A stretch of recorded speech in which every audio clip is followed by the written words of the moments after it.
So all right guys, आज के video में हम लोग करने वाले हैं क्रेज सीरीज़ का एपिसोड 2।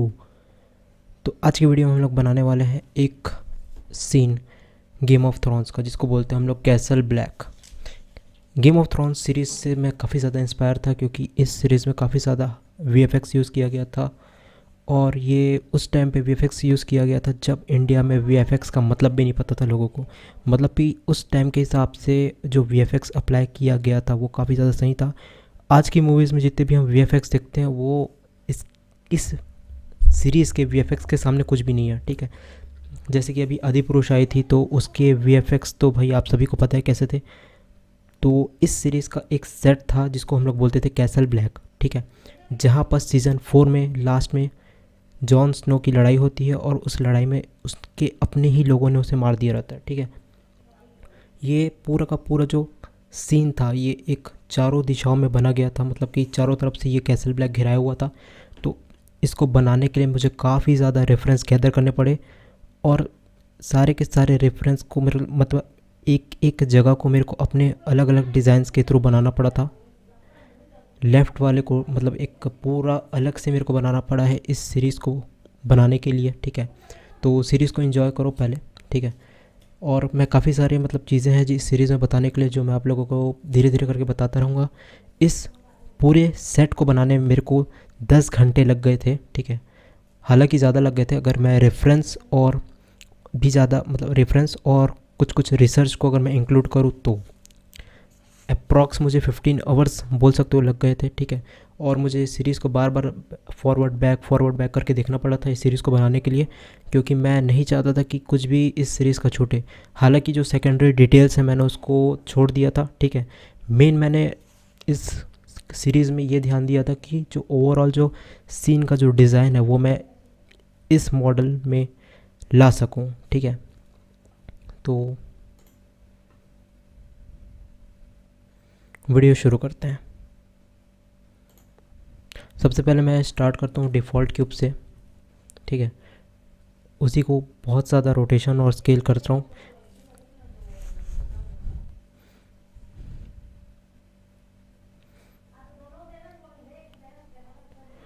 और मैंने इस पूरे के पूरे सेट को बनाने के लिए कोई भी स्केच नहीं बनाया था, ठीक है।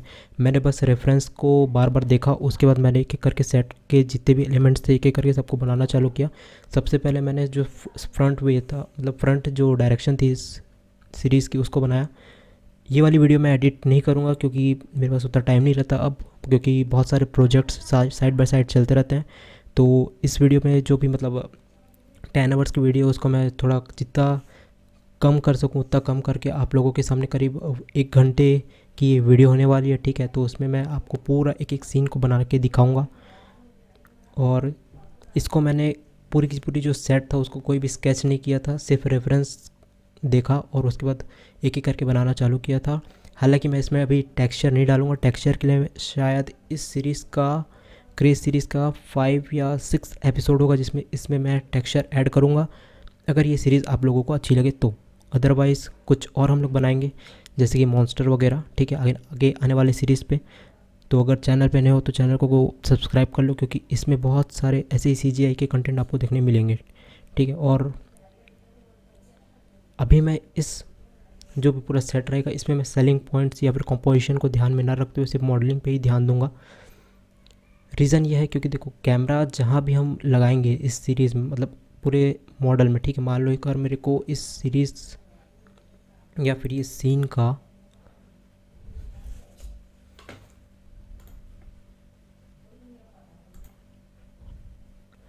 जैसे ये जो पूरा का पूरा सीन है, ठीक है, एक एक करके मैं अभी आपस मॉडल करना चालू कर रहा हूँ, ठीक है।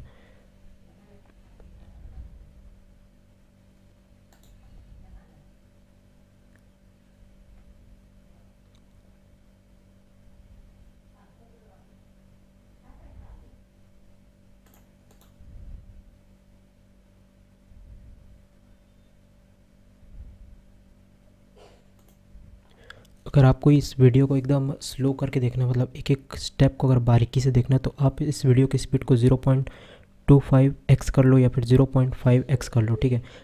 इस पूरे जो भी सेट है ये, इसको बनाने में मेरे को 10 घंटे की मेरे पास रिकॉर्डिंग्स है। अगर आपको वो चाहिए तो आपको गमरोड्स पे मिल जाएगी, ठीक है। वहाँ से आप देख सकते हो एक एक स्टेप को, लेकिन वो काफ़ी ज़्यादा बोरिंग होगा और मज़ा नहीं आएगा आप लोगों को, क्योंकि ओवरऑल फाइनल प्रोडक्ट देखने में ज़्यादा मज़ा आता है लोगों को। तो अगर आपको इस टाइप का सेट बनाना है तो पहले आप स्केचबुक से स्केचिंग कर लो एक एक मॉडल्स का कि कौन सा सीन कहाँ होगा, तो आपको शायद टाइम कम लगे।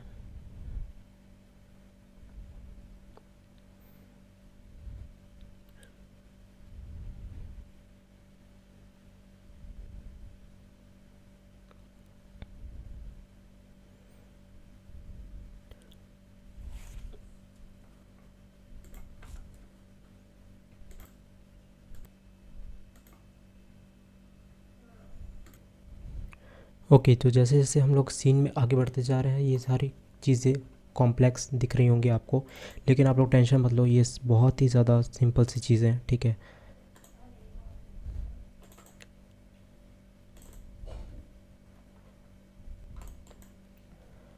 तो यहाँ पास हम लोग का एक सेट, मतलब एक छोटा सा पार्ट बन चुका है, जहाँ से सीज़न 1 में, मतलब इस सीरीज़ में क्या होता है देखो, सीज़न 1 में एक पार्ट दिखाता है इस सेट का, सीज़न 2 में लगभग लगभग वो टॉप व्यू दिखाता है, उसके ज़्यादा कुछ नहीं दिखाता। लेकिन सीज़न 4 में जब यहाँ पास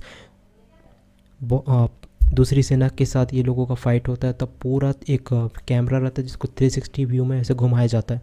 तो जब मैं इस सीरीज़ को देख रहा था तो मैंने एक एक शॉट को प्रॉपरली स्क्रीनशॉट लिया और उसके बाद सारे के सारे स्क्रीनशॉट को एक जगह अपने रेफरेंस बोर्ड में रखा। रेफरेंस बोर्ड के लिए मैं प्योरेफ यूज़ करता हूँ, सबसे बेस्ट है वो। अगर ओवरऑल कस्टमाइजेशन के बारे में बात की जाए तो, और वो फ्री भी है, सबसे अच्छी बात ये है, ठीक है। तो अगर आपको वो सॉफ्टवेयर चाहिए, मैं यहाँ पर उसका कोई प्रमोशन नहीं कर रहा हूँ, वो एक बहुत ही सही सॉफ्टवेयर है, इसलिए मैं आप लोगों को रिकमेंड कर रहा हूँ, ठीक है, जिसका नाम है प्योरेफ। ओके, तो आप उसको डाउनलोड करके देख सकते हो, है ना।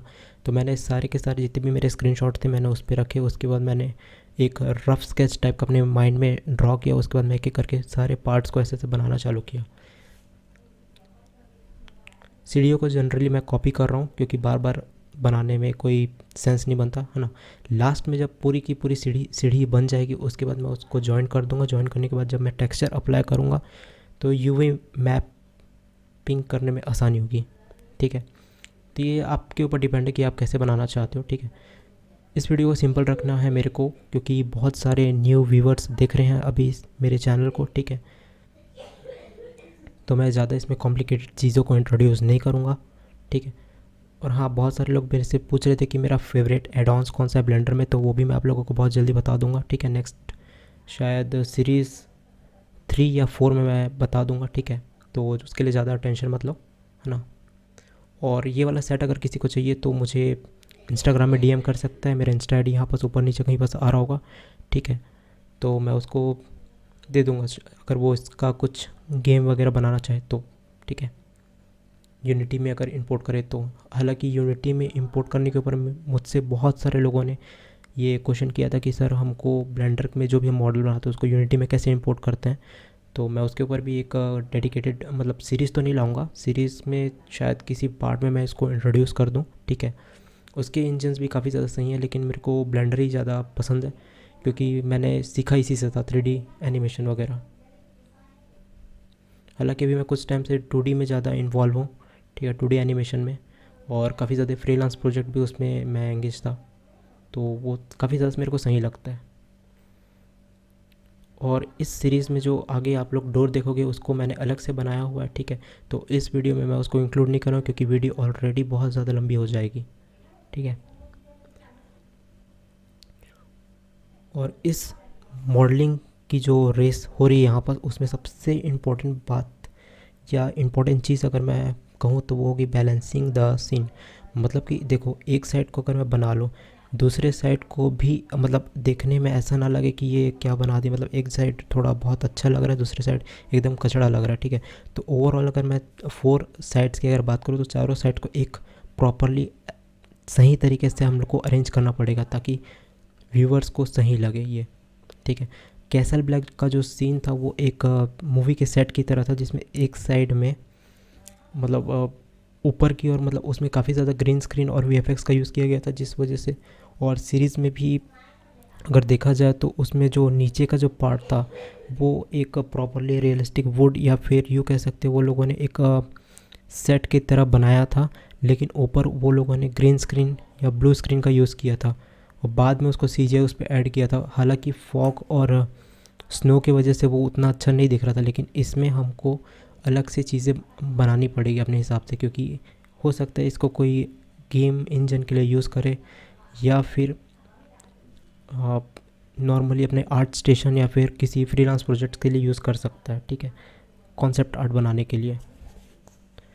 तो बैलेंसिंग का जो पार्ट है वो मेरे को खुद करना पड़ेगा। हालांकि मैंने बहुत सारे रेफरेंसेस, मैंने ट्राई किया है कि मैं गेम ऑफ थ्रोन्स का एज इट इज़ इसमें बनाऊं, लेकिन कुछ पार्ट ऐसे थे जो एज इट इज़ नहीं बन सकते, क्योंकि उसमें ऑलरेडी वो लोगों ने ग्रीन स्क्रीन यूज़ किया और वहाँ पास फॉग के पूरे सीन थे, तो सेंस नहीं बनता उसको प्रॉपरली अगर सही तरीके से मैं अरेंज कर भी लूँ तो।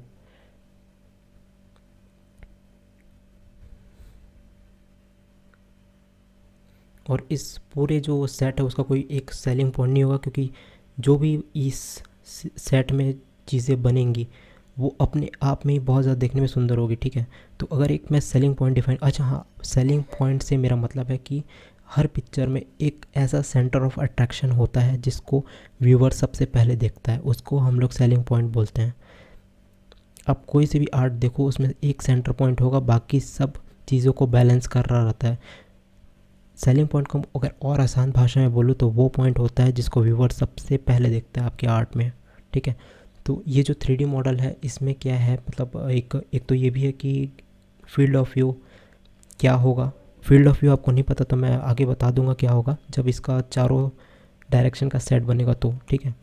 अभी के लिए ऐसा समझो कि ये जो पूरा का पूरा सीन बन रहा है एक एक करके, ठीक है। अगर मैं इसमें एक सेलिंग पॉइंट अप्लाई करने का ट्राई करूँ तो वो पॉसिबल नहीं है, क्योंकि ये 3D मॉडल, ठीक है। और इंडस्ट्रियल डिज़ाइन में सेलिंग पॉइंट होते हैं, ऐसा नहीं कि नहीं होते, लेकिन इस सेट में एक सेलिंग पॉइंट डिफाइन करना बहुत ही ज़्यादा मुश्किल होगा इसमें, क्योंकि मल्टीपल सेलिंग पॉइंट्स होंगे, ठीक है। जैसे जैसे आप वीडियो में आगे जाओगे देखो ना, पूरा सीन और भी ज़्यादा कॉम्प्लेक्स बनता हो वो आपको नज़र आएगा।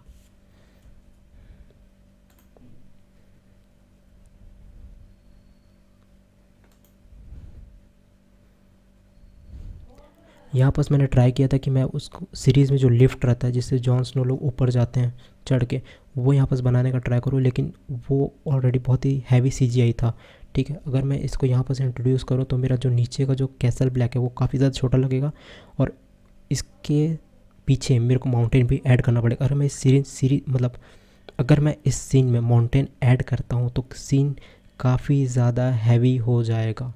ये पूरी की पूरी फाइल 1 GB के आसपास बनी थी, जब मैं पूरा इस जितने भी इसमें एक्स्ट्रा डिटेल्स जैसे फायर,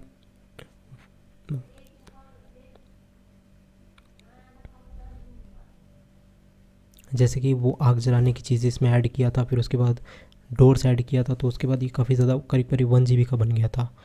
तो अगर मैं इसमें माउंटेन्स ऐड करता भी हूँ तो ये और भी ज़्यादा हैवी हो जाएगा सीन, तो रेंडर करने में शायद प्रॉब्लम आ जाए, ठीक है। तो अभी के लिए मैं यहाँ पर सिर्फ एक क्यूब की वॉल लगा देता हूँ, ठीक है। अभी उतना ऊपर जो वो लोग चढ़ के जाते थे जहाँ से वो लोग विलन्स के ऊपर नज़र रखते थे, जो मुर्दे रहते थे ये कह सकते हैं, जो लास्ट सीज़न में आके फाइट होता है वो लोगों के बीच, नहीं सॉरी, सेकेंड लास्ट सीज़न में जो फाइट होता है, आई थिंक लास्ट सीज़न में शायद फाइट होता है, ठीक है। लास्ट सीज़न में जो फाइट होता है उसमें जो आते हैं चढ़ के तोड़ वोड़ के, तो उसको अभी मैं यहाँ पर इंट्रोड्यूस नहीं कर रहा हूँ, ठीक है। क्योंकि यहाँ पर अभी मेरे को 3 और डायरेक्शंस बनाने हैं इस सीन के।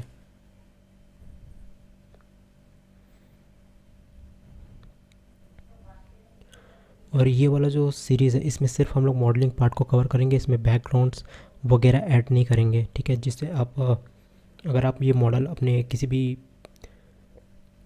इंजन में अगर आप इसको इंपोर्ट करते हो तो उसमें आप बैकग्राउंड्स ऐड कर सकते हो, इसको इसकी मतलब साइज़ को कंप्रेस करके, या फिर मैं इसमें टेक्सचर भी अगर आप लोगों को प्रोवाइड करने का ट्राई करूँगा, जैसे कि 2K और 4K, ठीक है। तो आप अपने हिसाब से देख लेना कौन सा आपको सही लगे, ठीक है।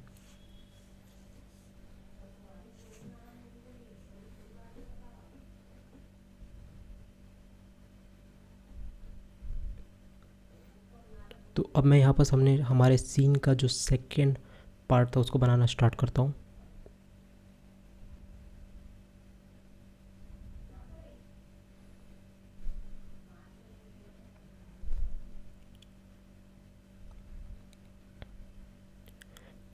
इस पूरे सेट में सबसे ज़्यादा प्रॉब्लम मेरे को तब आई थी जब मेरे को इन बड़े बड़े वॉल्स के बीच से दरवाज़ों को निकालना था। दरवाज़ों की height as it is match होनी चाहिए, अदरवाइज़ यहाँ पर जो रॉड्स थे उसको प्रॉपरली अरेंज करने में बहुत ज़्यादा प्रॉब्लम आ रही थी। ठीक है, और एक टिप है, जब भी आप ऐसे टाइप के कोई सीन को बनाओगे तो यहाँ पर एक नॉर्मल छोटा सा ह्यूमन फिगर को ज़रूर इंपोर्ट कर लो। ठीक है, जो कि आपको अलग अलग मतलब स्केच फैब या फिर टर्बो स्क्वाड जैसे कई बहुत सारी ऐसी वेबसाइट पे फ्री में मिल जाता है ह्यूमन फिगर्स। ठीक है, तो अगर आप उसको इंपोर्ट करते हो तो आपको आइडिया हो जाएगा कि आपको सीन या फिर दरवाजे को कितना बड़ा रखना है।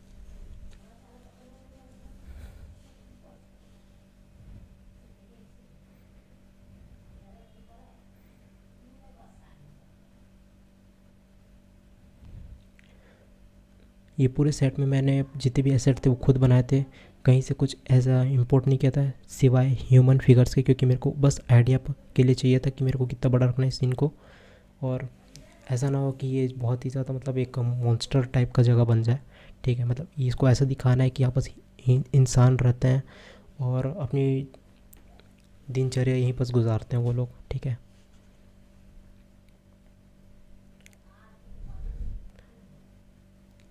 इस पार्ट में केवल प्राइमरी चीज़ों पे फोकस रहेगा, सेकेंडरी चीज़ों के लिए मैं किसी और सीरीज़ में बात करूँगा। ठीक है, अभी प्राइमरी फोकस में हम लोग सिर्फ मॉडलिंग करेंगे, पूरा ओवरऑल सीन को सेटअप करेंगे, उसके बाद यहाँ पर ह्यूमंस को ऐड करेंगे और उसके बाद उनके जो भी एसेंशियल चीज़ें हैं उसको ऐड करेंगे। उसके बाद हो सकता है कि इसमें मैं कॉन्सेप्ट आर्ट बनाऊँ, जो कि आपको इंस्टाग्राम में देखने मिल सकता है बाद में, या फिर आर्ट स्टेशन में मेरे।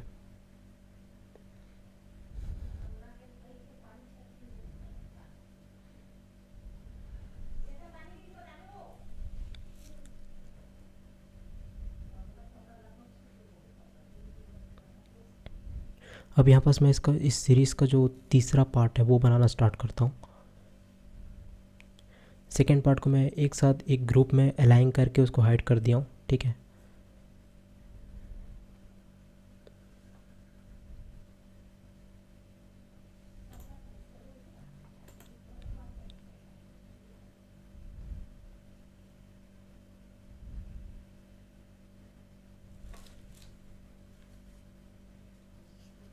ब्लेंडर की सबसे अच्छी खास बात मेरे को ये लगती है कि इसमें कोई भी से भी शेप्स को किसी भी तरह से हम लोग ट्रांसफॉर्म कर सकते हैं सिंपली माउस और कीबोर्ड की मदद से।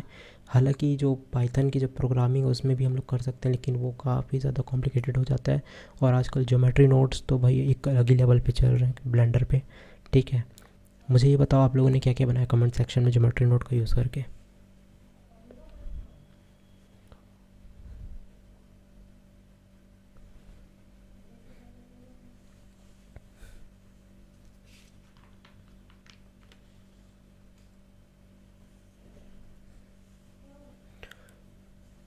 इस पूरे पूरे मॉडल में अगर मैं कॉन्सेप्ट आर्ट बनाऊँ तो सबसे इम्पोर्टेंट और सबसे मुश्किल काम ये रहेगा कि इसमें सीन्स को बैलेंस करना, क्योंकि हर सीन अपने आप में एक मस्त बनेगा।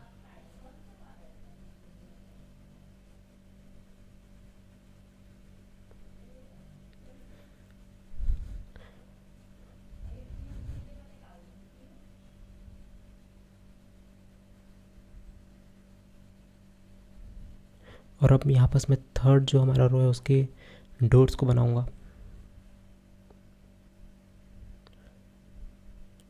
जब मैं सीरीज़ को बना रहा था तो मैंने अपने जो भी रेफरेंसेस थे उसको सबको एज अ प्रिंट निकाल लिया था, ताकि मैं कोई भी सी भी कहीं से भी कुछ भी मिस्टेक ना हो।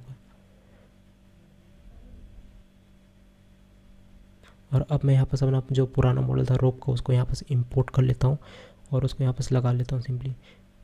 इसको मैं इसलिए इंपोर्ट कर रहा हूँ इस ट्यूटोरियल में क्योंकि ये ऑलरेडी एक टेक्सचर प्री मेड मटेरियल था।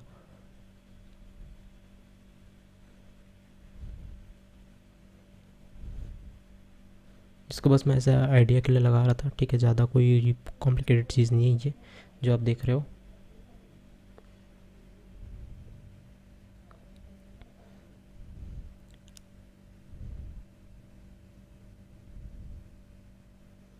डिज़ाइनिंग में सबसे पहले आप लो पॉली से स्टार्ट करते हो, उसके बाद धीरे धीरे हार्ड पॉली या हार्ड सरफेस की तरफ मूव करते हो। सॉरी, डिज़ाइनिंग में सबसे पहले आप लो पॉली डिज़ाइंस बनाते हो, उसके बाद उसको आप हार्ड सरफेस बनाने का ट्राई करते हो। ठीक है, तो मैंने भी यहाँ पर वही किया है। सिंपली सबसे पहले मैं बेसिक्स से शेप्स को यहाँ पर से इंट्रोड्यूस कर रहा हूँ, उसके बाद मैं उसको चाहूँ तो हार्ड सरफेस पे बनाऊँगा, नहीं तो फिर वो टेक्सचर से ही मैं उसको कवर कर दूँगा। वैसे कि ज़्यादा इस पर ध्यान नहीं जाएगा अगर कोई इसको एज अ गेम इंजन, मतलब एज अ गेम यूज़ ना करे तब तक। ठीक है, पर ओवरऑल फील के ये काफ़ी ज़्यादा सही लग रहा है अभी के हिसाब से कहूँ तो। ठीक है, अगर कॉन्सेप्ट आर्ट बनाओगे तो फोटोशॉप में ले जाके इसको वैल्यूज़ को कम ज़्यादा करके सिंपली टेक्सचर को इंपोर्ट करके आप इसको बहुत ही ज़्यादा अच्छा कॉन्सेप्ट आर्ट बना सकते हो अगर यूज़ करना चाहो तो।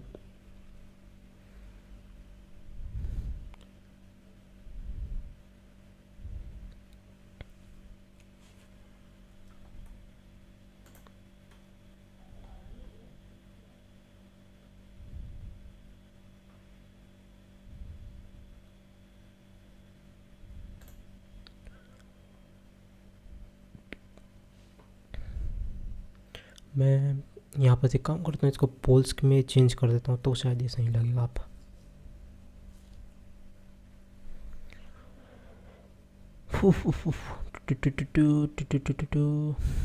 चलो बढ़िया है।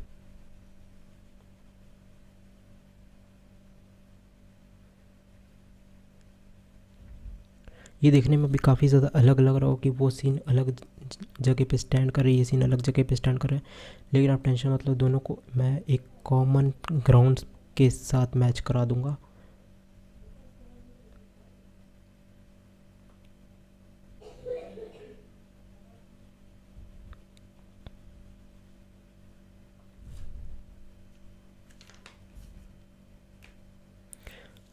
जब हम लोग 2D ड्राइंग्स बनाते हैं तो सबसे पहले हम लोग बात करते हैं कि कंस्ट्रक्शन स्केच के बारे में, फिर हम उसके बाद उसको पेंट करते हैं कलर पैलेट की मदद से या फिर एक रैंडम कलर से, उसके बाद कुछ लाइट्स को ऐड करते हैं, उसके बाद फिर इन्वायरमेंट्स को ऐड करते हैं।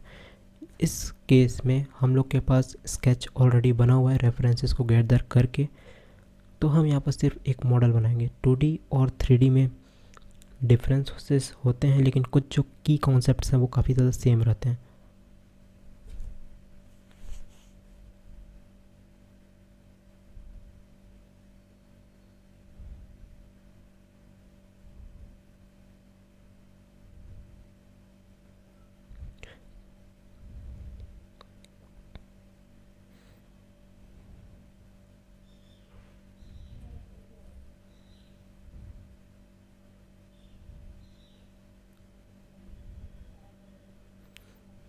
ओके, ये आधा यहाँ पर ये कंप्लीट हो चुका है, उसके बाद आगे बढ़ते जाते हैं हम लोग।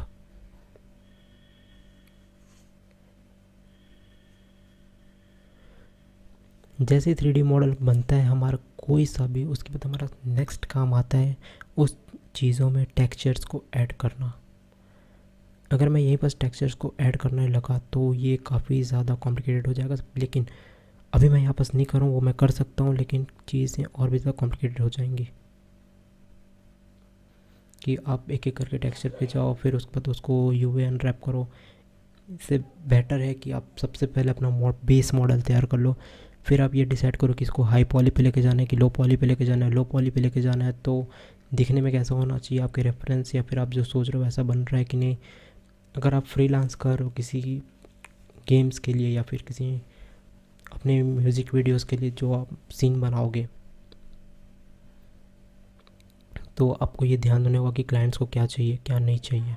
ठीक है, ज़्यादातर क्लाइंट्स को ये पता रहता है कि वो लोगों को क्या नहीं चाहिए, बट वो लोगों को ये नहीं पता रहता कि वो लोगों को क्या चाहिए। काफ़ी गहरी बात है, फिर से रिपीट करता हूँ। देखो, मोस्ट ऑफ द क्लाइंट्स को ये पता रहता है कि उनको क्या नहीं चाहिए, उनको ये नहीं पता रहता कि उनको क्या चाहिए। तो मेक श्योर आप जब भी इस टाइप के मॉडल्स बनाओ तो उसके 3-4 रेंडर्स उनको भेजो अलग अलग स्टाइल में। ज़्यादा है तो उसमें कैरेक्टर्स को भी इंपोर्ट करो अलग अलग, जैसे कि मॉन्स्टर हो गया या फिर नॉर्मल कैरेक्टर्स हो गए 6 फीट के 7 फीट के, सबको इंपोर्ट करो। उसके बाद रेफरेंस को एज अ अच्छे से रेंडर करो, फोटोशॉप कर लो। ज़्यादा है तो उसमें टेक्सचर को और भी ज़्यादा इंप्रूव कर लो, उसके बाद उनको सेंड करो तो उनको अच्छा ही लगेगा देखने में। अगर उनके हिसाब से काम कर रहे हो तो यहाँ पास आधा घंटा होने वाला है और हमारा तीसरा साइड भी यहाँ पास बन चुका है। मैं यहाँ पर सिंपली कुछ एक्सप्रेशंस का यूज़ कर रहा हूँ और यहाँ पर वॉल्स को मतलब एक दरवाज़ा बनाने का यहाँ पर ट्राई कर रहा हूँ। ठीक है,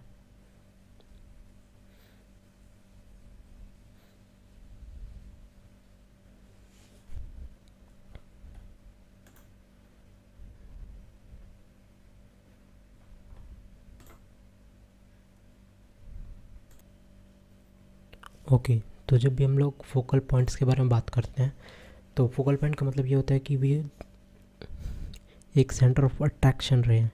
ठीक है, पेंटिंग्स पे जब भी हम लोग एंटरटेनमेंट टाइप की चीज़ें बनाते हैं, ठीक है, तो हम लोग एक स्टोरी को नरेट करना चाहते हैं उसके हेल्प की मदद से।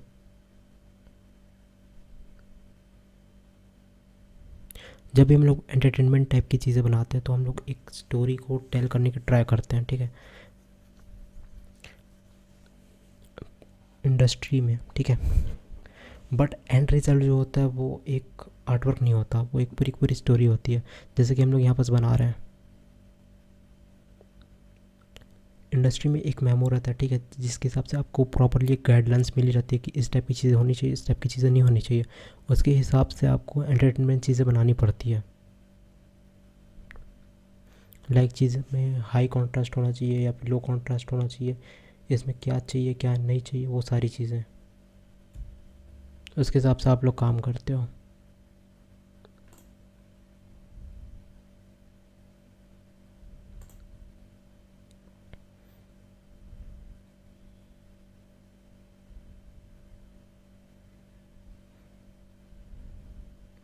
और अब मैं नीचे की तरफ आ जाता हूँ। इसका जो भी यहाँ पर इस सीरीज़ में मोस्टली वो एनिमल्स को रखते थे, जैसे कि हॉर्स वगैरह थे वो लोगों को रखते थे। उसके बाद यहाँ पर खाने वाने को वो लोग घास फूस रखते थे।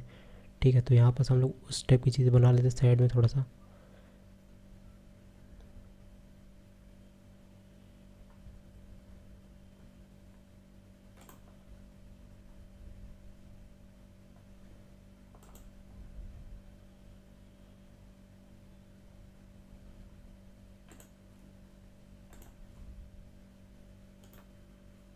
सेट डिज़ाइन में सबसे चैलेंजिंग पार्ट ये रहता है कि स्टोरी के हिसाब से हम लोग को डिटेल्स ऐड करनी पड़ती है। ठीक है, मतलब काम तो बहुत ही ज़्यादा रहता है ये, प्लस काम के साथ साथ हमको एक एक करके एक एक जो भी मेमो में या फिर रेफरेंस जो हमको क्लाइंट्स के द्वारा प्रोवाइड किया रहता है उसके हिसाब से एक एक डिटेल्स को ऐड करना पड़ता है स्टोरी के हिसाब से। अगर आपकी स्टोरी में एक छोटी सी चीज़ आपकी पूरी स्टोरी को तहस नहस भी कर सकते हैं और एक छोटी सी चीज़ आपकी पूरी स्टोरी को एकदम नेक्स्ट लेवल पे भी ले जा सकती है। ये मैं किसी अपने पेंटिंग ट्यूटोरियल में आप लोगों को ज़रूर दिखाऊंगा जब मैं कंपोजिशंस को डील करूँगा फ़ोटोशॉप के अंदर। ठीक है, और जब भी ये ओवरऑल सीन बन जाता है, अभी देखो अभी तो ये मॉडलिंग पार्ट है, लेकिन जब आप इस मॉडल का यूज़ करके एक स्टोरी बनाओगे, ठीक है, तो स्टोरी में सबसे ज़्यादा इंपॉर्टेंट ये रहता है कि आपका लाइट सोर्स कहाँ से आ रहा है और वो किन चीज़ों पे अफेक्ट कर रहा है और उसका रिफ्लेक्शन या फिर बाउंस लाइट कैसा होने वाला है। ठीक है, इसको सबसे अच्छा तरीका रहता है फ़ोटोशॉप में चेक करने का, वो है ग्रे एंड वाइट, या फिर एक शब्द में कहूँ तो वैल्यूज़। ठीक है, सपोज़ करो एक आपके पास एक फाइनल पीस है बना हुआ, उसको आप फोटोशॉप में डालते हो। ठीक है, फोटोशॉप में जैसे आप उसको डालते हो तो आप उसको सिंपली क्या करो, ब्लैक एंड वाइट में चेंज करो। ठीक है, ब्लैक और वाइट का अगर आपका कॉन्ट्रास्ट बैलेंस हो रहा है तो आपकी जो ओवरऑल पेंटिंग है वो काफ़ी ज़्यादा सही है। अगर आपकी पेंटिंग में कलर टोन या फिर यूँ कह सकते कि ओवरऑल जो कलर बैलेंस है वो सही नहीं है तो भी चलेगा, लेकिन आपके ब्लैक और वाइट के जो वैल्यूज़ हैं वो एकदम प्रॉपरली मैच होने चाहिए। अगर वो सही हो गए तो आप कलर्स को बाद में मैनेज कर सकते हो सैचुरेशन या ह्यू की मदद से। पर अगर वाइट और ब्लैक का कॉन्ट्रास्ट अगर बिगड़ गया तो पूरी पेंटिंग तहस नहस हो जाएगी।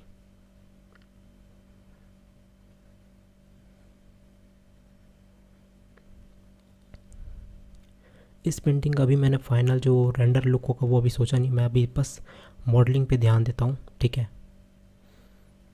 तो यहाँ पर हम लोग ऐड करेंगे जहाँ से लोग आएंगे, विलन्स, मतलब एक बिल्डिंग से दूसरी बिल्डिंग पे क्रॉस करते हुए आएंगे वो लोग। यहाँ पर मैं सिंपली जो पतले वाले के करके जो पुराने ज़माने में सीढ़ियाँ होती थी वो बना देता हूँ। यहाँ पर मैं अरे मॉडिफायर्स का यूज़ कर रहा हूँ, इसके बारे में आप लोगों को अच्छे से पता होगा अगर आप ब्लेंडर यूज़र हैं तो।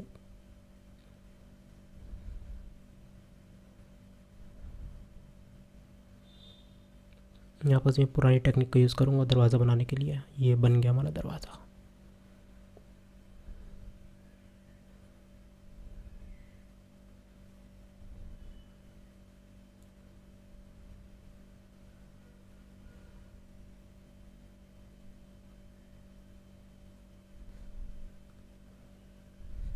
सेट डिज़ाइन में एक और सबसे इम्पोर्टेंट चीज़ रहता है, अगर आप एंशियंट टाइप की चीज़ें बना रहे हो और उसमें अगर आप मॉडर्न चीज़ें इंट्रोड्यूस कर दोगे तो आपका पूरा सेट तहस नहस हो जाएगा।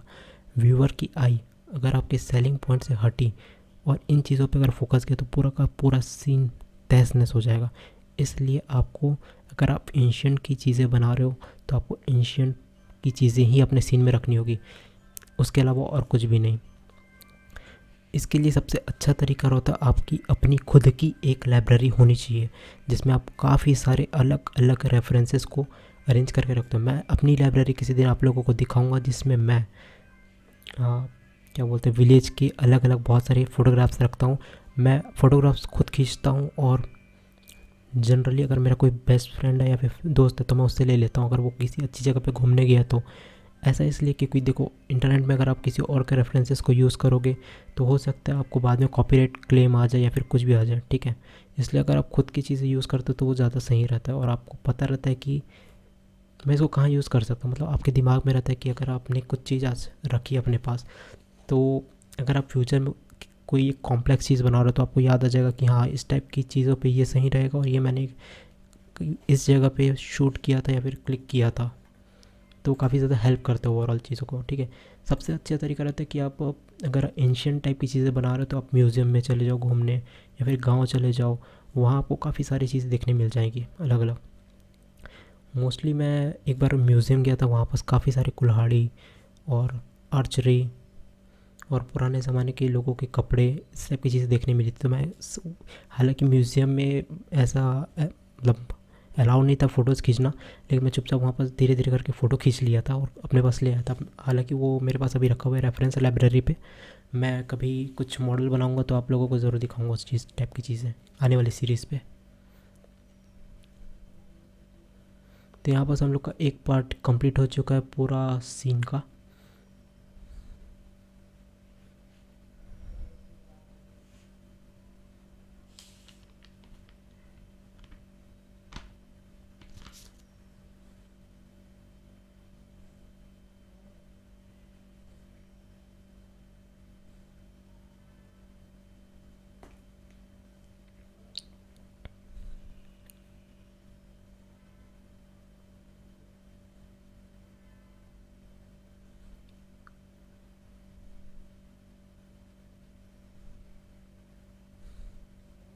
अब मैं यहाँ पास प्लेन ऐड कर दूँ तो प्लेन को इसलिए ऐड करूँ क्योंकि मेरे को ओवरऑल ग्राउंड का आइडिया हो जाएगा कि आपको कितने हाइट पे चीज़ों को रखनी है, ठीक है।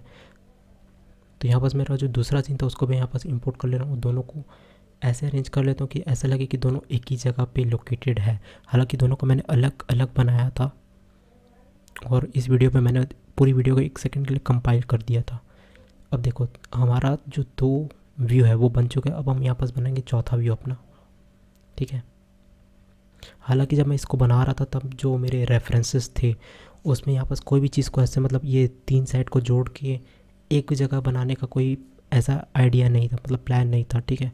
तो मैं तीनों चीज़ों को अलग अलग रैंडमली बनाया, उसके बाद एक जगह एक साथ सबको लाके कंबाइन कर दिया।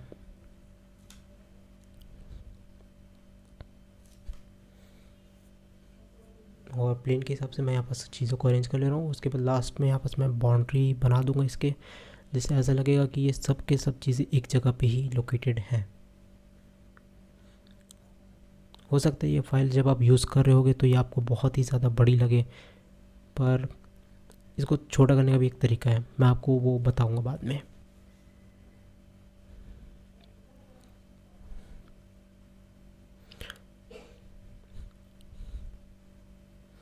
जब हम लोग ऐसे 4 डायरेक्शन की चीज़ों पे काम करते जहाँ पर हम लोग मतलब अगर एक सेंटर में इस पूरे सीन के अगर एक सेंटर में कैरेक्टर को रखूँ और ये अब कहा जाए कि इसको शूट करना है, तो ये सबसे ज़्यादा चैलेंजिंग ये रहेगा कि लाइट सोर्स कहाँ से आएगा। क्योंकि देखो, सीन हमने बनाया, प्रोजेक्ट हमारा है, ठीक है, तो सबसे ज़्यादा कन्फ्यूजिंग भी हम ही लोग को होगा कि हमको किस साइड से चीज़ों को शूट करनी है ताकि ओवरऑल व्यू अच्छा मिले। इसके लिए सबसे इम्पोर्टेंट फैक्टर होता है लाइट सोर्स की, लाइट सोर्स कहाँ से आ रहा है हमारा। अगर आप लाइट को कंट्रोल नहीं करोगे तो व्यूवर कंफ्यूज हो जाएंगे, आपकी ऑडियंस कंफ्यूज हो जाएगी कि लाइट सोर्स अगर बहुत सारे जगह से आएगा तो आपकी ऑडियंस कंफ्यूज हो जाएगी और ओवरऑल जो स्टोरी टेलिंग का जो पार्ट है वो बहुत ही ज़्यादा मिक्सअप हो जाएगा, ठीक है। इसलिए आपको ये डिफ़ाइन होना चाहिए कि आपको लाइट सोर्स कहाँ पास रखना है, कहाँ से आपकी सीन में लाइट आएगा। मॉडलिंग में बहुत ही ज़्यादा जब आप 4 व्यू को मतलब 4 साइड को एक साथ मॉडल करते हो तो एक होता है सन को ऊपर रख दो, लेकिन जब आप नाइट में इसको कन्वर्ट करोगे तो प्रॉब्लम हो जाएगा, क्योंकि मून की जो लाइट है वो एक जगह से तो आ जाएगी, लेकिन अगर बाकी जगह चीज़ें डार्क हो जाएगी तो डार्क जगह पे आपको कुछ फायर एलिमेंट्स को ऐड करना होगा जिससे ओवरऑल चीज़ें बैलेंस हो जाए।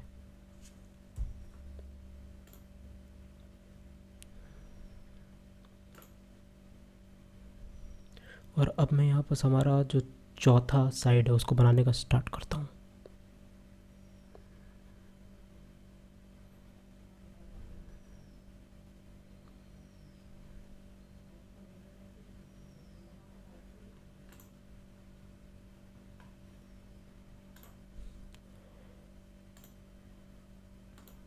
जब भी हम ऐसी भी चीज़ों को बनाते हैं जिसके बारे में हमको आइडिया ना हो या फिर स्केच हमारे पास कम हो, रेफरेंसेस हमारे पास प्रॉपरली ना हो, और रेफरेंसेस हो लेकिन हमको ये ना पता चले कि ये अलग अलग रेफरेंसेस को कंबाइन करके हमारा ओवरऑल सीन क्या होगा, तो सबसे एक तरीका है जो आप कर सकते हो कि आप चुपचाप डिज़ाइन को बाहर आने दो, उसके बाद हम लोग चीज़ों को मैनेज कर ही लेते हैं जैसे तैसे करके। लेकिन अगर आपके पास डिज़ाइन ही नहीं आएगा आपका बाहर, तो आप क्या ही उसको क्लीन अप करोगे, ठीक है। तो अभी के लिए हम लोग चीज़ों को बस बनाते जा रहे हैं बिना आउटपुट को सोचे। देखो, सेट बनाने के लिए बहुत सारे बिलियंस ऑफ तरीके हैं, लेकिन एक तरीका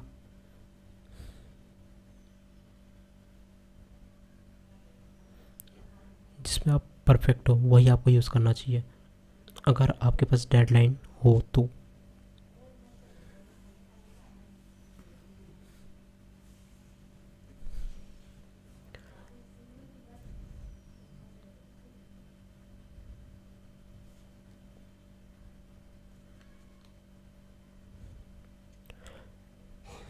देखो, जब आपके सीन में आपके सेट में बहुत सारी अलग अलग ऑब्जेक्ट्स एक जगह पे प्रेजेंट होते हैं तब ये व्यूवर्स को बहुत ही ज़्यादा कंफ्यूज कर देते हैं।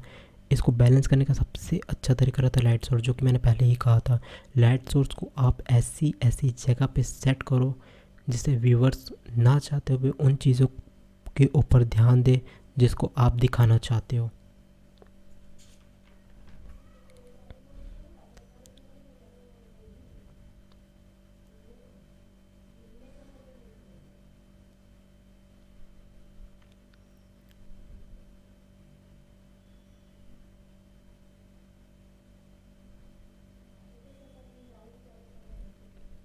जनरली जो 3D मॉडल्स होते हैं उनका काम ये रहता है कि वो डिज़ाइन करे चीज़ों को, भले ही वो चीज़ें एग्जिस्ट नहीं करती दुनिया में।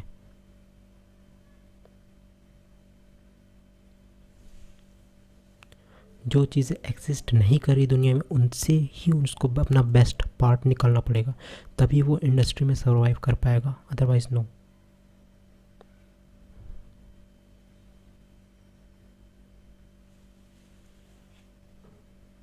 इसके लिए एक तरीका जो आप यूज़ कर सकते हो कि अलग अलग कल्चर्स को पढ़ो। बहुत ही ज़्यादा ऐसे मार्केट में बुक मिलती हैं जिसमें कल्चर्स को डिफ़ाइन किया जाता है, सिविलाइजेशंस को डिफ़ाइन किया जाता है। बहुत सारे साइंटिस्ट लोगों ने रिसर्च करी रहती है अलग अलग टॉपिक्स पे, आप उनको पढ़ सकते हो। उनको पढ़ के आप उस जगह के बारे में ज़्यादा से ज़्यादा जान सकते हो, और जैसे ही आप उस जगह के बारे में जानना चालू करोगे आप उसका एक रफ स्केच बना सकते हो। जैसे ही आप उसका रफ स्केच बनाओगे आप उसको मॉडलिंग कर सकते हो नोटिस करके।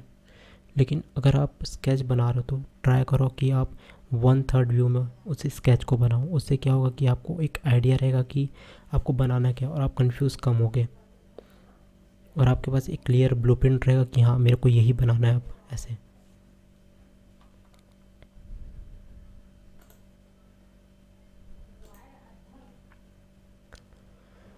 और यहाँ पास हमारा आधे से ज़्यादा काम हो चुका है और अब हम चौथे व्यू को यहाँ पास ख़त्म करने वाले हैं। ठीक है, मज़ा आ रहा होगा आप लोगों को देखने में ये सब चीज़ें।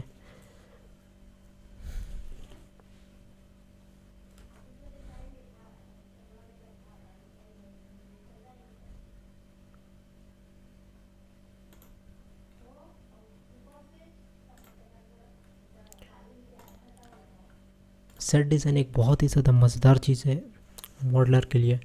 मतलब ये आदमी सेट को बनाते बनाते कभी बोर नहीं होता।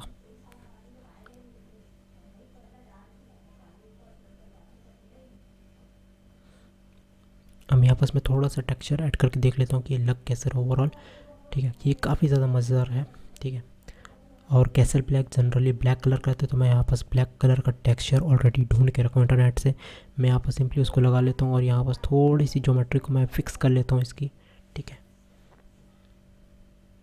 तो ये काफ़ी ज़्यादा सही लग रहा है देखने में। तो मैं सिंपली यहाँ पास एक रेंडर व्यू में अभी तो कुछ सेट नहीं किया मैंने। ठीक है, तो मैं जनरली यहाँ पास टेक्सचर व्यू में जाके देख लेता हूँ कि ये लग कैसा रहा है। तो ये काफ़ी ज़्यादा अच्छा लग रहा है देखने में, है ना। और बाकी चीज़ों को भी मैं टेक्सचर ऐड नहीं कर रहा हूँ, बस ऐसे ही रैंडमली चीज़ों को अरेंज करके देख रहा हूँ कि कैसा क्या चीज़ सही लग रही है नहीं लग रही है। लाइट सोर्स के हिसाब से टेक्सचर परफेक्टली अलाइन हो रहा है नहीं हो रहा है। ठीक है, ये वाला जो टेक्सचर है जो मैंने वुड्स पर अप्लाई किया था, ये एक प्रोसीजरल टेक्सचर है। ये मैं आपको फ्री में दे दूँगा गमरोड पेज में, वहाँ जाके इसको चेकआउट कर लेना। ठीक है, तो अभी हम मॉडलिंग पार्ट पे वापस आते हैं।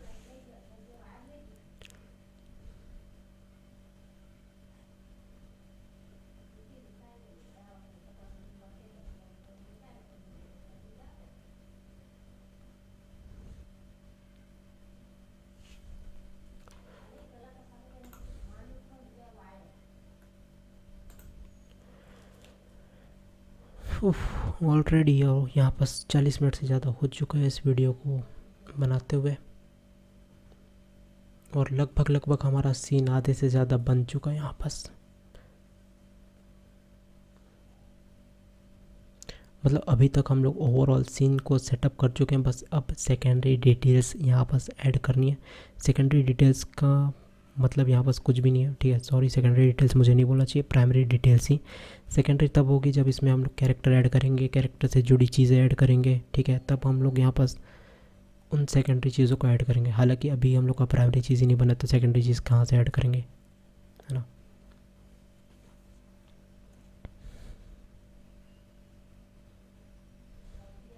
तो अगेन यहाँ पास वो हॉर्स वॉर्स रखते थे वो लोग सीरीज़ में, तो उसको यहाँ पास हम लोग बना लेते हैं। उसके बाद पीछे तरफ और भी सारी चीज़ें ऐड करनी है। अभी काफ़ी सारा काम बचा हुआ है हमारा। ठीक है, तो टेंशन नहीं लेंगे, अभी धीरे धीरे हम लोग यहाँ पास आगे बढ़ते हैं।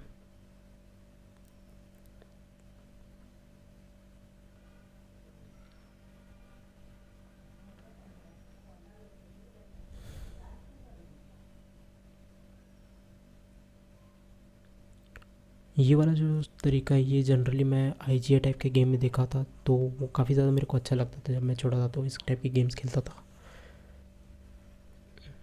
उसमें कैरेक्टर था जॉन नाम का, और इस सीरीज़ में भी कैरेक्टर है जॉन स्नो। ठीक है, तो जब IGA वाला जो जॉन था वो ऐसे सीढ़ी के ऊपर से चढ़ के आता था, तो वो यहाँ पर से ऐसे दुश्मन रहते थे ऊपर में, और वो उसको टारगेट करता था फिर छुप छुप के मारता था। तो काफ़ी ज़्यादा सही गेम था वो।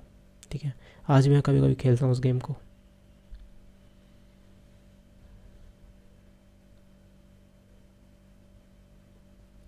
और अब यहाँ पास लास्ट और सबसे प्रॉब्लम वाला पार्ट हम लोग बनाने जा रहे हैं, जो लिफ्ट ऊपर जाती थी पहाड़ों के ऊपर, वो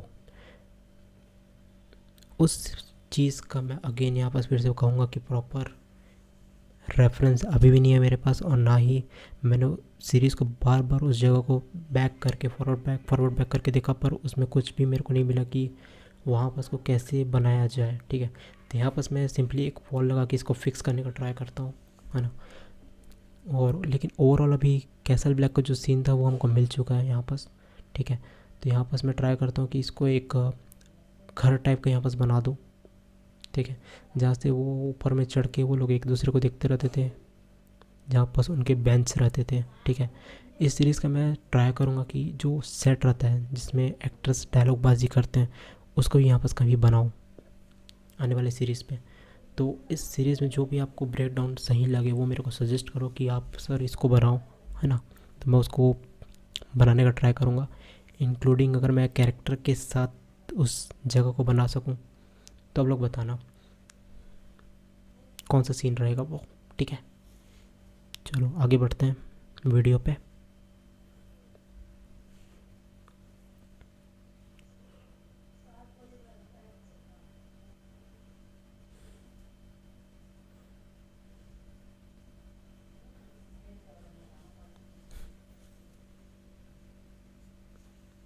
एक सेट को बनाने के लिए बहुत ज़्यादा रिसर्च करनी पड़ती है और बहुत सारे रिसर्च के बाद एक सेट बन के आता है और उस सेट के ऊपर प्रॉपर स्टोरी प्लॉटिंग होती है। स्टोरी प्लॉटिंग होने के बाद कलर कैसे रहेंगे, ओवरऑल मूड कैसा रहेगा, अगर कोई एक्शन सीन हो रहा है तो एक्शन सीन के हिसाब से चीज़ें वापस काम करेगी, अगर कोई रोमांटिक सीन है तो रोमांटिक मूड वहाँ पर पूरा सेटअप किया जाएगा। तो ये काफ़ी सारी चीज़ें हैं फिल्म मेकिंग में जो काम आती है और सेट डिज़ाइनिंग में भी हमको उन चीज़ों का ध्यान रखना पड़ता है, अदरवाइज़ ओवरऑल जो आपका सेट का जो मूड है वो ऐसा का तैसा हो जाएगा, ठीक है। लेकिन 3D मॉडलिंग में अगर आप देखा जाए तो उतना कॉम्प्लिकेटेड नहीं है, क्योंकि अभी के लिए आप सिंपली एक सेट को बिल्डअप कर रहे हो, बाद में वो सारी चीज़ें मैटर करती है प्रोडक्शंस के अंदर, ठीक है, कि चीज़ें कैसे जाएंगी वो किसी और का काम रहता है। तो एज हम अभी मॉडलर हैं तो मॉडलिंग कर ही लेते हैं, ठीक है। तो ये मैंने पहले से ही बना के रखा होता, सिंपली मैं उसको इंपोर्ट कर लेता हूँ यहाँ पास।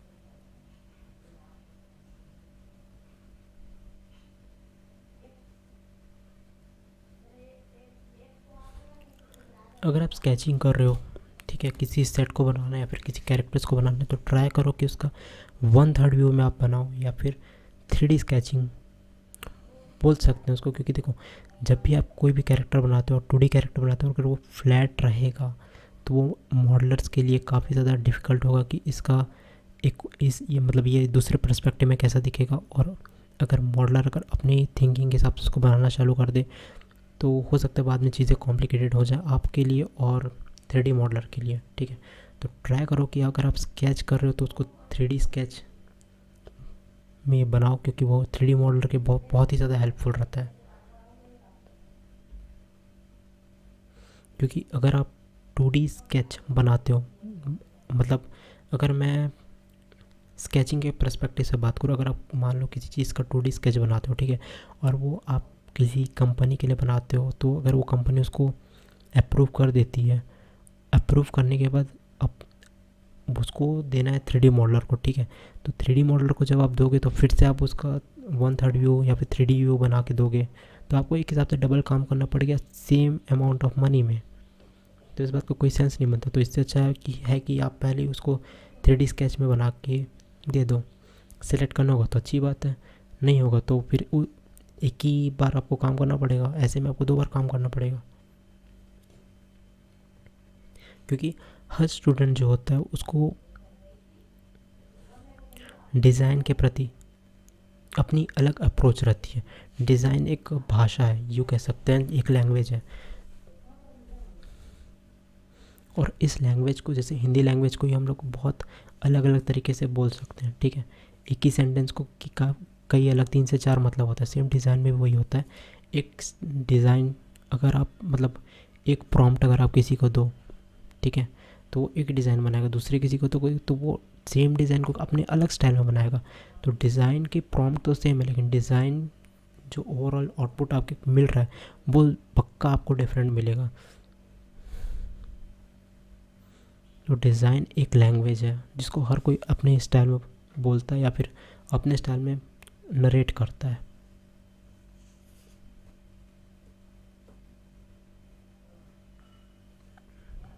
और अगर आप 3D मॉडलर के लिए चीज़ों को आसान करोगे तो ये आप ही के लिए ज़्यादा अच्छी बात है इंडस्ट्रीज़ में आसानी से जॉब पाने के लिए। क्योंकि अगर मान लो कोई 2D आर्टिस्ट है, 2D आर्टिस्ट अगर कोई स्केच बनवा रहा है, वो सिंपली फ्लैट 2D ड्राइंग्स बना के आपको दे दे, तो इससे बेटर है कि वो आपके पास ही आएगा, क्योंकि आप 3D आर्ट मतलब 1/3 व्यू में बना के दोगे और आप उनका 3D मॉडलर भी बहुत जल्दी समझ जाएगा कि ये किस टाइप की ड्राइंग्स हैं।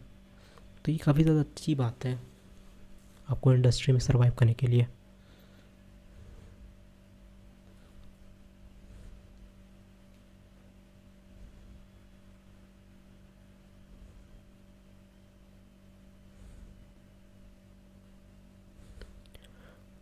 और आपके डिज़ाइंस जो हैं वो प्रेजेंटेबल मैनर में मॉडल्स के पास जाएँ, ताकि वो आसानी से समझ जाए कि हाँ ये ऐसे ऐसे बनेगा, बस इसको ऐसे बनाना है, ख़त्म बात।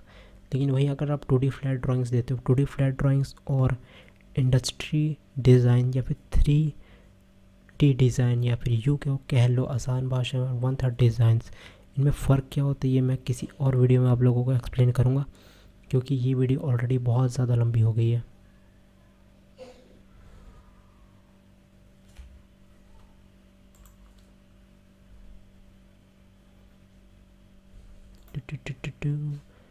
और अभी यही ख़त्म होने वाला है शायद, ये लास्ट पार्ट हम लोग इस सीन का बनाने जा रहे हैं और इसके बाद थोड़ा सा ये आउटसाइड बचा हुआ है। ओके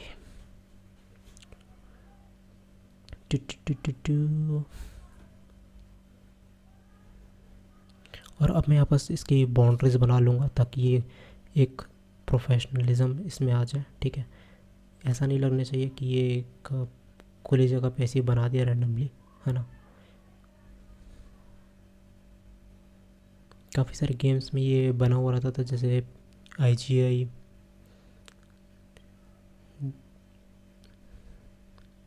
जनरली एक्शंस गेम्स में ऐसा देखने मिलता था पहले के टाइम पे।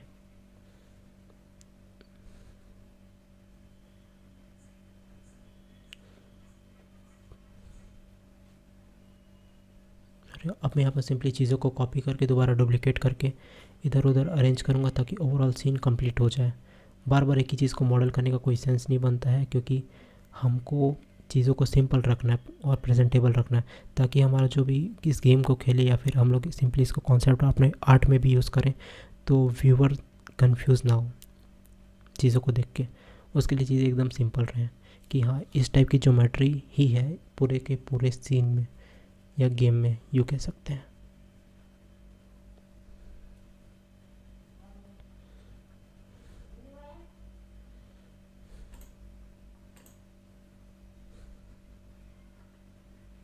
और अब मैं यहाँ पर ह्यूमंस फिगर्स को ऐड करूँगा एक पर्टिकुलर हाइट पे, ताकि हमको पूरे सीन का आइडिया हो जाए। और यहाँ पर मैं चीज़ों को सिंपली अरेंज करूँगा हाइट के हिसाब से, ताकि चीज़ें ना ज़्यादा छोटी लगे ना ज़्यादा बड़ी लगे। ठीक है,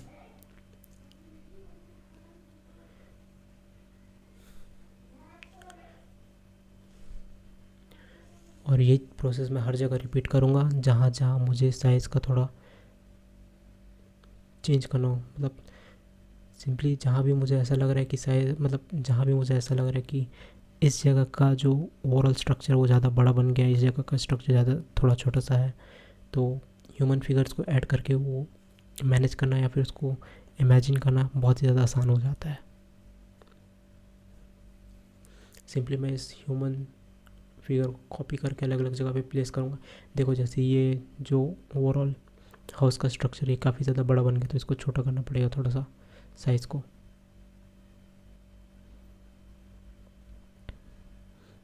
हाँ ये परफेक्ट लग रहा है अब।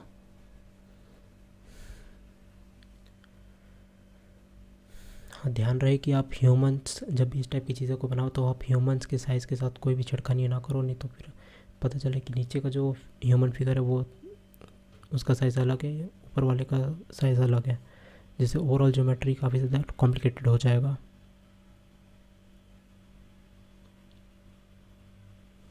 और ये प्रोसेस मैं हर जगह रिपीट करूँगा बार बार, ताकि एक परफेक्ट सेट यहाँ पर डिज़ाइन हो पाए।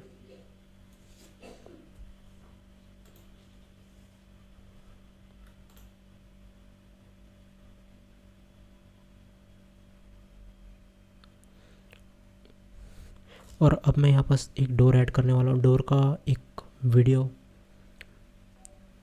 मैंने अपने चैनल पर ऑलरेडी पब्लिश किया हुआ है, हालांकि मैंने उसमें एडिट ज़रा से भी नहीं किया। तो हालांकि इस डोर का मेरे पास मॉडलिंग का पूरा एक ट्यूटोरियल रखा हो। हालांकि ये जो एंशियंट डोर मैंने बनाया है इसकी आने वाली सीरीज़ में आपको पूरी कंप्लीट मॉडलिंग ट्यूटोरियल देखने को मिल जाएगी। आने वाली सीरीज़ में मैं एंशियंट डोर को मैं कैसे बनाया हूँ वो रिवील करने वाला हूँ। तो नेक्स्ट सीरीज़ का आप इंतज़ार करें। ये है सीरीज़ नंबर 2। क्रेज सीरीज़ 3 में आपको इसका पूरा का पूरा मॉडलिंग ट्यूटोरियल देखने को मिलेगा। ट्यूटोरियल या फिर टाइम लैप्स कह सकते हैं, ठीक है। टाइम लैप्स तो मैं अवॉइड करूँगा, ट्राई करूँगा कि ट्यूटोरियल आपके लिए मैं अपलोड कर पाऊँ जल्द से जल्द, ठीक है। तो इसको मैं सिंपली एंट्रेंस की जगह पर रख देता हूँ इस डोर को। उसके बाद मैं यहाँ पास जो भी पीछे की तरफ की जो दीवार है बैकग्राउंड, उसको मैं यहाँ पास ऐड कर देता हूँ। मैं इस बात का बहुत ही ज़्यादा ध्यान रख रहा हूँ कि जो पीछे का जो साइज़ है और इस साइड का जो साइज़ है वो दोनों मैच हो जाए, ठीक है। तो मैं एक बार यहाँ पर स्केल करूँगा, उसके बाद मैं इसी को कॉपी करके दूसरी जगह रोटेट कर लूँगा। इसके लिए आप प्रेस कर सकते हो RX90 या फिर RY90, दोनों के इसमें काम करेगा, ठीक है। डिपेंड करता है कि आपका व्यू किस व्यू में आप इसको रख रहे हो। फील्ड ऑफ व्यू से अगर मैं गेमिंग पर्सपेक्टिव में बात करूँ तो ये सीन चल जाएगा आपका, ठीक है। फील्ड ऑफ व्यू क्या होता है ये मैं किसी और सीरीज़ में बताऊँगा, ठीक है। क्रेज सीरीज़ का ये पार्ट 2 है, तो इसको एंजॉय करो अभी।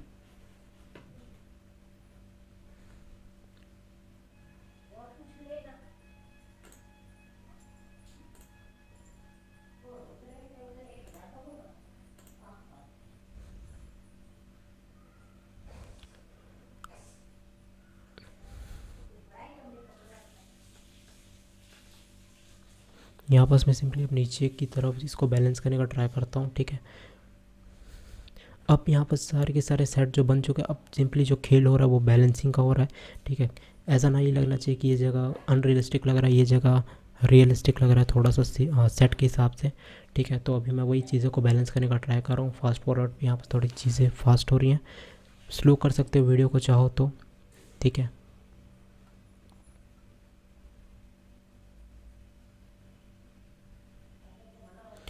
ये वाला डोर भी मैंने बनाया है, तो इसका भी एक सीरीज़ में आपको मैं ट्राई करूँगा कि जो दोनों डोर हैं वो उसको दोनों एक ही सीरीज़ में मैं आप लोगों को प्रेजेंट कर पाऊँ। इस डोर का मैंने रिग भी रेडी किया हुआ है, ठीक है।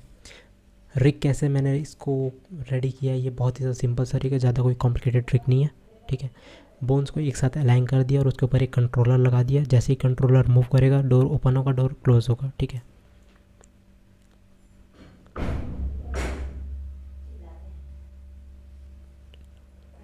सेम डोर को मैंने यहाँ पर भी अलाइन कर दिया है।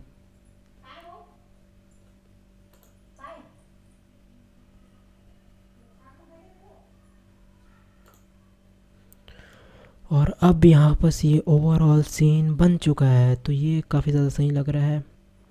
और चीज़ों को मैं बैलेंस करने का ट्राई कर रहा हूँ। बैलेंसिंग के ऊपर एक प्रॉपर नेक्स्ट वीडियो लेकर के आऊँगा, जहाँ पर मैं आप लोगों को बैलेंसिंग के ऊपर ट्रिक सिखा दूँगा, ठीक है।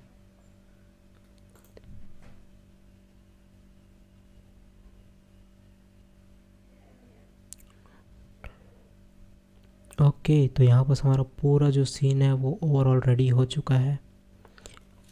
कैसल ब्लैक के बाहर तरफ भी कुछ चीज़ें रहती हैं सेकेंडरी, लेकिन अभी मैं उसको इस सीन में इंपोर्ट नहीं कर रहा हूँ, क्योंकि ओवरऑल सीन काफ़ी ज़्यादा हैवी हो जाएगा अगर मैं और भी ज़्यादा चीज़ों को यहाँ पर इंट्रोड्यूस करना चालू करूँ, क्योंकि इसके बाहर की जो चीज़ें होती हैं उनमें हार्ड सरफेस मॉडलिंग करना पड़ेगा और ये लो सरफेस है अभी के लिए, तो इसमें ज़्यादा काम झाम नहीं करूँगा।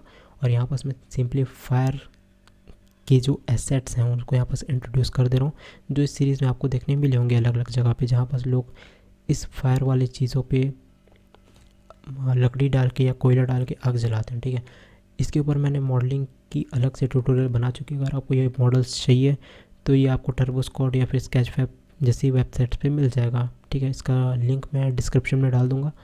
और इसको मैं सिंपली अब वॉल्स पे अलग अलग जगह पे रख दे रहा हूँ। ठीक है, जिससे ये सीन में ऐसा लगे कि यहाँ पर ह्यूमंस रहते हैं। देखो ये ऑलरेडी टेक्सचर्ड है, तो इस पर टेक्सचर डालने का कोई सेंस नहीं बनता। ठीक है, इसको मैंने पहले से ही बना के रखा था, तो अब मैं सिंपली इसको रैंडमली इधर उधर प्लेस कर दूंगा पूरे सीन में जहाँ मेरे को सही लगे। और ये हमारा गेम ऑफ थ्रोन्स का सेट तैयार हो चुका है। ठीक है, हालांकि यहाँ पर कुछ बाउंड्रीज बचे हुए हैं, तो मैं उसको लास्ट में यहाँ पर ऐड कर लूँगा और ओवरऑल सीन यहाँ पर बन चुका है। आई होप ये वीडियो से आपको कुछ सीखने को मिला होगा या फिर आप इस वीडियो को देख के इंस्पायर हुए होगे। तो बताओ नेक्स्ट सीन किस टॉपिक पे बनाऊँ, किस चीज़ों को ब्रेक डाउन करूँ। गेम ऑफ थ्रोन्स के अंदर का जो भी डायलॉग बाजी होती है या फिर इंटीरियर सेट को डिज़ाइन करना है, वो आप मेरे को कमेंट सेक्शन में बताओ, या फिर आपके कोई फेवरेट गेम फेवरेट मूवी का कोई सेट बनाना हो तो उसके बारे में बताओ। मैं आपको मिलता हूँ अगली सीरीज़ में, जिसमें मैं इसमें का डोर और मेन गेट जो एंट्रेंस का था उसको मैं ब्रेक डाउन करके आपको दिखाऊंगा कि उसको मैंने कैसे बनाया था सीरीज़ नंबर 3 में। तब तक के लिए bye bye, have a good day.